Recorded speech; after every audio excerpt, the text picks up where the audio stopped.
నమస్కారం. ఈరోజు కర్నూలు నియోజకవర్గ వైఎస్ఆర్సీపీ ఎమ్మెల్యే అభ్యర్థిగా నామినేషన్ వేయడం జరిగింది. కొద్దిసేపు ముందే మనకు రిటర్నింగ్ ఆఫీసర్గా ఉన్న మున్సిపల్ కమిషనర్ ముందు, కర్నూలు మున్సిపల్ కమిషనర్ ముందు నామినేషన్ ప్రక్రియ ముగిసింది. ఈరోజు ఈ నామినేషన్ ముందుగా 4:30 గంటలు ర్యాలీ జరగడము, దాంట్లో మనకు వేలాది మంది తరలి రావడము చాలా ఆనందంగా ఉంది. చాలా మంది మనకు స్వచ్ఛందంగా ర్యాలీలో పాల్గొని మనకు వైఎస్ఆర్సీపీ పార్టీ కార్యకర్తలతో పాటు ఎంతో మంది అభిమానులు అలాగే ప్రజలు స్వచ్ఛందంగా దీంట్లో పాల్గొని ఉల్లాసంగా ఉత్తేజంగా 4.5 hours ఎండని లెక్క చేయకుండా నామినేషన్ ర్యాలీలో పాల్గొనడం అనేది నాకు చాలా ఆనందాన్ని ఇచ్చింది. అలాగే ఇది మనకు ప్రజల్లో ఏదైతే వైఎస్ఆర్సీపీ పార్టీ అంటే ఉన్న అభిమానాన్ని, ఆ పార్టీ మీద ఉన్న ఆప్యాయతని, ఆ పార్టీ ముందు మా పార్టీ నాయకుడు, మా ప్రియతమ నాయకుడు జగన్మోహన్ రెడ్డి గారి మీద ఏదైతే ప్రేమ ఆప్యాయత ఉందో ప్రజలకు, అది ఈ ర్యాలీలో కూడా కనిపించడము మరి అందరూ గమనించాల్సిన విషయం. ఖచ్చితంగా వైఎస్ఆర్సీపీ పార్టీ మనకు రాష్ట్రంలో మళ్ళీ గవర్నమెంట్ ఫామ్ చేయబోతా ఉంది. ఇక్కడ కూడా కర్నూలులో కూడా మరి మూడోసారి కొండారెడ్డి పురుషులుగా వైఎస్ఆర్సీపీ పార్టీ జెండా వేయడము మనకు ఇవాళ ర్యాలీని చూస్తూ ఉంటే అది ఖచ్చితం అని చెప్పేసి నాకు పూర్తి నమ్మకం కుదిరింది. ఖచ్చితంగా మేము వైఎస్ఆర్సీపీ పార్టీ కర్నూలులో అలాగే ఉమ్మడి కర్నూలు జిల్లాలో భారీ మెజారిటీతో గెలవబోతున్నాం అన్ని సీట్లు. అలాగే రాష్ట్రం అంతటా 175కు 175 సీట్లు మరి గెలవడానికి ప్రజలందరూ సిద్ధంగా ఉన్నారని, పార్టీయే కాదు పార్టీకి గెలిపించడానికి, పార్టీని మళ్ళీ అధికారంలో తీసుకొని రావడానికి ఈరోజు రాష్ట్ర ప్రజలందరూ కూడా సిద్ధంగా ఉన్నారని నేను అనుకుంటున్నాను. Thank you. జై జగన్, జై హింద్. ఏమండి, ఇక్కడ వైఎస్ఆర్సీపీ పార్టీకి మనకు ఎవరు ప్రత్యర్థులు లేరు. మనకు ఎన్నికల్లో అలా ఏ పార్టీ కూడా వైఎస్ఆర్సీపీ పార్టీని సింగిల్ గా ఎదుర్కోలేక ఈరోజు ఎన్నో పొత్తులు పెట్టుకోవడం గమనిస్తా ఉన్నాం.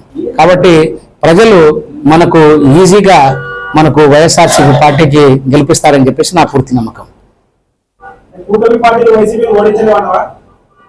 ఖచ్చితంగా మరి ఓడించగలిగితే మరి లోపాయకారంగా మనకు ఈ రోజు చూస్తే టీడీపీ, బీజేపీ, జనసేన కలవడము ఏ విధంగా కలిశారో కూడా మీరు చూస్తా ఉన్నారు. ఐడియాలజీస్ డిఫరెంట్ గా ఉన్నాయి 3 పార్టీలకు. మరి తర్వాత మళ్ళీ ఇప్పుడు లోపాయకారిగా కాంగ్రెస్ తో కూడా ఒప్పందం పెట్టుకోవడం గమనిస్తా ఉన్నాం. అలాగే సిపిఐ, సిపిఎంలు కూడా మరి కొంత లోపాయకారికి కూడా కొన్ని ఒప్పందాలు ఉన్నట్టు కనిపిస్తా ఉన్నాయి.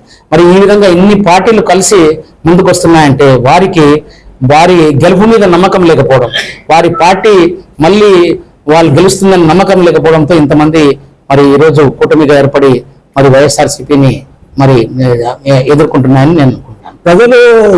ప్రజలు మిమ్మల్ని గెలిపిస్తారని చెప్పి మీరు ఏ నమ్మకంతో చెబుతున్నారు?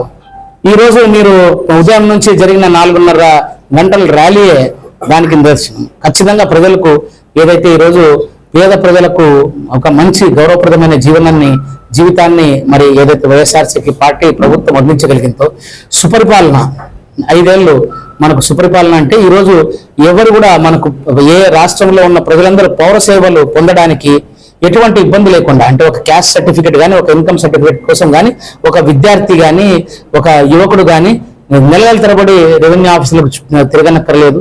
అలాగే పేదలందరికీ మనకు అన్ని పథకాలు అందుతున్నాయి. ఇల్లు లేని వారికి ఈరోజు నవరత్నాలు పేదలందరికీ 31 లక్షల హౌస్ సైట్స్ ఇవ్వడం జరిగింది. మరి ఇది ఎప్పుడైనా జరిగిందా?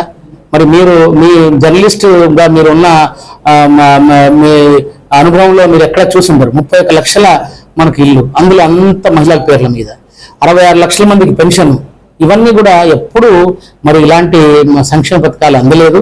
అలాగే భూ సమస్యలు ఎన్నో తీర్చారు. అన్ని రకాలుగా సుపరిపాలన. ఒకవైపు ఏదైతే మహాత్మా గాంధీ, బాపూజీ అన్నారో మనకు ఒక స్వరాజ్యం అనేది, ఈ రోజు ఆ స్వరాజ్యం అనేది దేశంలో మొత్తంలో ఎక్కడైనా ఇంప్లిమెంట్ అయింది అంటే ఈ 50-75 సంవత్సరాల కాలంలో స్వాతంత్రం వచ్చిన తర్వాత ఓన్లీ అది ఆంధ్రప్రదేశ్లో జరిగింది. మనకు ప్రతి గ్రామంలోనూ, ప్రతి నగరంలోనూ ప్రతి ఒక్కరికి ఇంటి దగ్గర పౌర సేవలు అందుతున్నాయి. మనకు సచివాలయ వ్యవస్థ కానివ్వండి, వాలంటీర్ల వ్యవస్థ కానీ చక్కగా ఉంది. ఎవరు కూడా గవర్నమెంట్ ఆఫీసుల చుట్టూ తిరగక్కర్లేదు, మధ్యవర్తుల చుట్టూ తిరగక్కర్లేదు, అవినీతి ఎక్కడా లేదు. పూర్తి పారదర్శకతో మరి ఈరోజు మనకు ప్రజా పరిపాలన జరుగుతూ ఉంది. మరి ఇంతకంటే ఏం కావాలి ప్రజలకు? అన్ని వర్గాల ప్రజలు మీ వెంట ఉన్నారని భావిస్తున్నారా మీరు? ఖచ్చితంగా భావిస్తున్నాం. అన్ని వర్గాల ప్రజలు ఖచ్చితంగా భావిస్తున్నారు. ఎందుకంటే ఈరోజు వైఎస్ఆర్సీపీ పార్టీ అమలు చేసే మీరు పనులు చూస్తే ఏ పథకంలో కూడా, ఏ అభివృద్ధి పనులు కూడా ఎక్కడ కూడా కులం లేదు, మతం లేదు, పార్టీ లేదు, ప్రాంతం లేదు. అలాంటి మనకు ఈ వివక్ష అనేది ఎక్కడ లేదు. వివక్ష చూపించకుండా అందరికీ మరి అభివృద్ధి ఫలాలు, సంక్షేమ ఫలాలు అందించిన గవర్నమెంట్ ఒక్క జగనన్న ప్రభుత్వమే నేను గట్టిగా చెప్తున్నాను. అందులో మీకు ఏ ప్రజాస్వామ్యంలో, ఏ దేశంలోనూ, ఏ రాష్ట్రంలోనూ లేకుండా ప్రపంచంలో ఎవరైనా ఒక నాయకుడు గట్టిగా ధైర్యంగా చెప్పగలిగాడంటే ప్రజాస్వామ్యంలో ఇప్పటివరకు ఒక్క జగన్మోహన్ రెడ్డి గారే నేను అనుకుంటాను. ఎందుకంటే మీ ఇంట్లో మంచి జరిగితే నాకు ఓటేయండి అని ఎప్పుడు ఏ రాజకీయ నాయకుడు చెప్పలా. మరి ఆ నమ్మకంతో, అంత నమ్మకంతో చెప్పగలుగుతున్నాడంటే ఎంత నమ్మకం ఉండాలి అని. కాబట్టి నేను అనుకోవడము ఈ ఎన్నికలు అనేది ఓన్లీ మనకు ఒక ఈజీగా వైఎస్ఆర్సీపీ పార్టీ మళ్ళీ వచ్చేస్తుందని నేను భావిస్తున్నాను. ప్రజలందరూ ఖచ్చితంగా వైఎస్ఆర్సీపీ పార్టీని గెలిపించడానికి సిద్ధంగా ఉన్నారు. ఎన్నికల్లో విజయం సాధిస్తే కర్నూలు ప్రజలకు మీరు ఎటువంటి అభివృద్ధి చేయబోతున్నారు? కర్నూలు నగరంలో మనకు జరుగుతున్న అభివృద్ధి, కర్నూలు నగర ప్రజలకు కావాల్సిన అభివృద్ధిని, వాళ్ళకు కావాల్సిన వాటిని ఖచ్చితంగా నాకు ఏదైతే పరిపాలన అనుభవం ఉందో దాన్ని జోడించి ఆ అభివృద్ధి పనులు చేపట్టడము, ముఖ్యంగా మనకి ఏదైతే తాగునీటికి ఒక లాంగ్ టర్మ్ సొల్యూషన్ కనుక్కోవడము, ఇది ప్రధానమైన నా కర్తవ్యాల్లో ఉంది. అలాగే నిరుద్యోగులకు మంచి ఉపాధి అవకాశాలు, ఉద్యోగ అవకాశాలు, వాళ్ళకు skill development trainings, employable skills impart చేయడానికి వాళ్ళకు కొన్ని కోర్సెస్ ఇట్లాంటివన్నీ పెట్టాలని, వాళ్ళని ఎంటర్ప్రినర్స్గా డెవలప్ చేయాలని, ఇలాంటివన్నీ నాకు కొన్ని నిర్దిష్టమైన ప్లాన్స్ ఉన్నాయి. అలాగే మహిళలకు జీవనోపాధి కల్పించడము, అలాగే కర్నూలు నగరాన్ని అభివృద్ధి సంక్షేమంలో ముందుకు తీసుకెళ్తూ కర్నూలు నగరాన్ని ఒక ఆదర్శ నగరంగా కూడా తీర్చిదిద్దామని, అంటే ఎక్కడైతే మనకు లిటరసీ రేట్ బాగుంటుందో, అంటే నిరక్షరాస్యత తక్కువ చేయడం, ఎక్కడైతే పేదరికం తక్కువగా ఉంటుందో, ఎక్కడైతే హంగర్ తక్కువగా ఉంటుందో, ఎక్కడైతే స్త్రీల మీద వివక్ష ఉండదో, ఎక్కడైతే చైల్డ్ మ్యారేజెస్ తక్కువ ఉంటాయో, ఇది ఒక ఆదర్శమైన నగరం. మనకు అలాంటి నగరాన్ని, పర్యావరణ కాలుష్యం లేని నగరాన్ని, ఇలాంటి నగరాన్ని మనం తయారు చేసుకున్నాము. స్మార్ట్ సిటీ అంటే ఒక్క ఫ్లైఓవర్స్, పెద్ద మాల్స్ రావడం ఒక్కటే స్మార్ట్ కాదు. స్మార్ట్ అనేది మనకు లక్షణాల్లో హ్యూమన్ డెవలప్మెంట్ ఇండెక్స్ లో, సోషల్ మనకు ఏదైతే సస్టైనబుల్ డెవలప్మెంట్ గోల్స్ లో కూడా మనకు సామాజిక ప్రమాణాల్లో కూడా మనం మంచి ర్యాంకింగ్ కలిగి ఉండాలి. సో మానవత్వం కలిగిన ఒక ప్రదేశంగా మన కర్నూలు నగరం ఒక ఆదర్శ నగరంగా మొత్తం దేశమంతటా పేరు తెచ్చుకోవాలనేది నా ఒక ఆశయము. దానికి నేను ఖచ్చితంగా ఆశయంతో పనిచేస్తాను.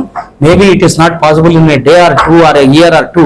అందరు కలిస్తే మనము దాన్ని ఆ దిశగా ముందుకెళ్దామని, ఒకవైపు అభివృద్ధి, సంక్షేమము, ఆదర్శం, ఇదే నా ఎజెండా. కర్నూలు వైసీపీ నాయకుల మధ్యలో మనస్పర్ధలు ఉన్నాయని చెప్పి ప్రచారం జరుగుతుంది. మరి అందరు నాయకులు మీ గెలుపు కోసం కృషి చేస్తున్నారా? ఇప్పుడు మీరు నామినేషన్ ర్యాలీలో చూశారు, నాతో పాటు అందరు ఉన్నారు. సిట్టింగ్ ఎమ్మెల్యే హఫీజ్ ఖాన్ గారు, ఇటు మనకు మాజీ ఎమ్మెల్యే యశ్వమోహన్ రెడ్డి గారు, ఇటు మేయర్, మరి ఈరోజు ఎంపీ అభ్యర్థి రామయ్య గారు, మరి మనకు అహ్మద్ అలీ ఖాన్ గారు ఉన్నారు, మనకు రాజా విష్ణువర్ధన్ రెడ్డి గారు పాల్గొన్నారు, అందరూ తెర్నేకల్ సురేందర్ రెడ్డి గారు ఉన్నారు, అందరు ఉన్నారు. సో మాకు మా వైఎస్ఆర్సీపీ పార్టీ ఇప్పుడు ప్రస్తుతము మన జిల్లాలో, మన కర్నూలు నగరంలో ఒకే పార్టీ, ఒకే వర్గం, అది జగనన్న వర్గం. ఒకే వర్గం, ఒకే పార్టీ, ఒకే జెండా, ఒకే ఎజెండా. Thank you.